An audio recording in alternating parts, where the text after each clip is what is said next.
Hi and welcome to the Ruby Tuesday. My name is Ruben and this is my review for Netflix's original anime movie, Child of the Kamiari Month.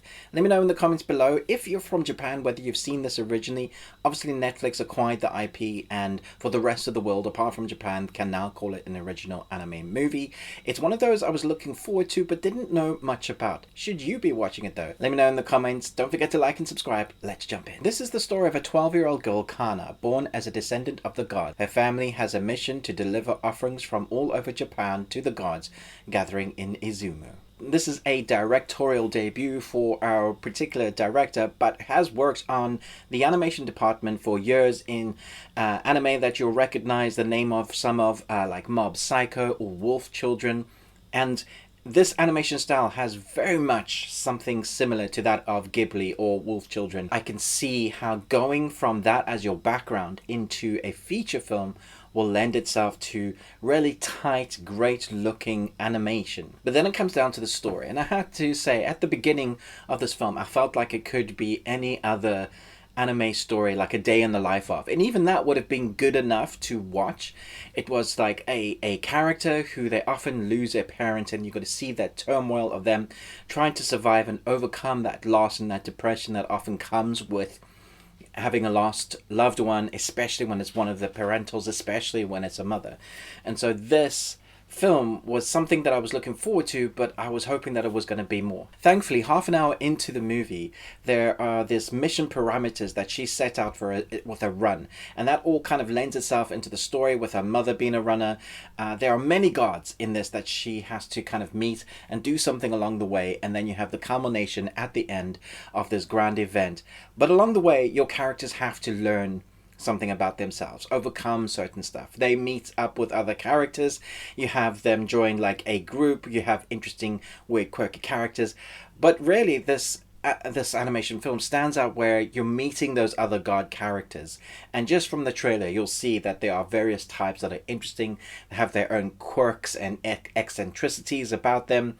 The way it's animated though is beautiful to watch. Every single frame, every single character or thing in the background feels lovingly created. And then we have the score, which just shouts classic anime film. From that of Ghibli to like the early days where we're watching Ninja Scroll, Dragon Ball Z. It's more classical than those hard-hitting kind of pieces, but this is more like orchestra, really setting you in the zone of, remember that first time you watched Spirited Away or Howl's Moving Castle or Wolf Children? It feels like it just fits nicely into that. I will say this didn't have the emotional kind of punch that I was looking for, but it does carry some emotional weight towards it, especially with that trying to overcome your fears and learning who you are as a person, and what drives you, the drive force of continuing on even when it's tough. And that's a very good theme to have these days, because we live in tough times. I think everybody probably says that about the time that they lives in, but particularly with COVID at the moment, the 2 years, and things being the way they are around the world, themes like this will resonate with people a lot, I think. And when you need something to help you carry on, themes like this within an anime film might leave you feeling, yeah, you could do this. And I love films like that, even anime series where they build up the characters and they're getting stronger, they get knocked back down, and they get up again. That has this in buckets and spades. But the characters themselves are very lovable. I think you're going to enjoy this if you're a fan of anime. I don't think it's the newest story around. We've had Disney doing this, killing off the parents and the characters learning something for years. And this is not new to anime either. But the way it is stylized, it's very stylistic, very reminiscent of films we've seen before. Doesn't do anything new in the tin, but I enjoyed what it was. So I love the characters, I love the journey. There is some tension there because of that journey and a time thing that they have to lead up to. So because there's a time thing that they can't just keep stopping, there's a bit of tension there, which really helps you be engaged with this film. It doesn't outstay its welcome. For the most part, it's enjoyable. I'm going to give it 3.5 Nicolas Cages out of 5.